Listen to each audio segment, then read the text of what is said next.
This is YouTube News. Healthcare stocks could rebound after their worst week of the year. Healthcare stocks fell sharply last week, notching their worst weekly performance of the year, but a rebound may be at hand. The S&P 500 healthcare sector fell 4.4% last week, its worst weekly decline since late December.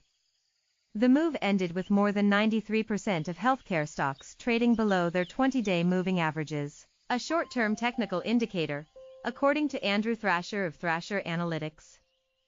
Healthcare's sharp drop comes as investors worry that left-leaning policy ideas, such as universal health coverage, are gaining support, which could hinder corporate profits for companies in the space. Because this latest move was largely caused by political hot air, so to speak, and not something structural within the sector, I think we could see a bounce back in some of these names, Thrasher said in a note to clients. I believe the stocks have been overextended to the downside. The move down began Tuesday after presidential hopeful Senator Bernie Sanders received a positive response to his Medicare for All plan at a town hall organized by Fox News. What we're talking about is stability. That when you have a Medicare for All, it is there now and it will be there in the future, Sanders said at the town hall, which aired last Monday. The plan creates a single-payer healthcare system run by the government, which Sanders argues would be more affordable for consumers. Worries increased after United Health CEO David Wickman warned Tuesday that such policies would destabilize the nation's health system. That comment sent United Health shares down 4%, and the healthcare sector down 2%. Healthcare is by far the worst performing sector this year. It is down 1.2% in 2019, and is the only one trading in negative territory.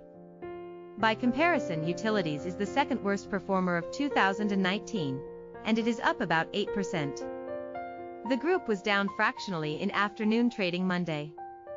Biogen, Cigna and Abiomed are the worst performing stocks in the sector, falling at least 20%. CVS Health is also down nearly 20% year-to-date.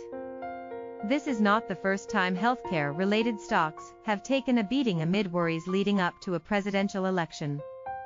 The iShares Nasdaq Biotechnology ETF, IBB, came under sharp pressure in 2015, after former Secretary of State Hillary Clinton, then the favorite to win the 2016 election, tweeted against drug price gouging, calling it outrageous.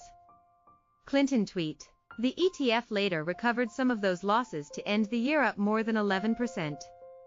Ever since Obamacare, it's been tough on these stocks pre-election season, because they make the drug companies out to be the bad guys, said Maris Ogg, president at Tower Bridge Advisors. Ogg added the current pullback in healthcare probably won't last because, at some point, earnings will overtake fears. But I do think we'll hear a lot of healthcare bashing. Only a handful of healthcare companies have posted first-quarter earnings results, but the sector is outperforming all others. The sector's blended earnings growth, which takes into account the expected earnings growth and reported growth rates through Monday morning, is 4.7%, according to FactSet. Robert Pavlik, chief investment strategist at Slatestone Wealth, said last week's drop in healthcare is a buying opportunity, but it will be a bumpy ride higher for investors as political rhetoric around healthcare will keep growing.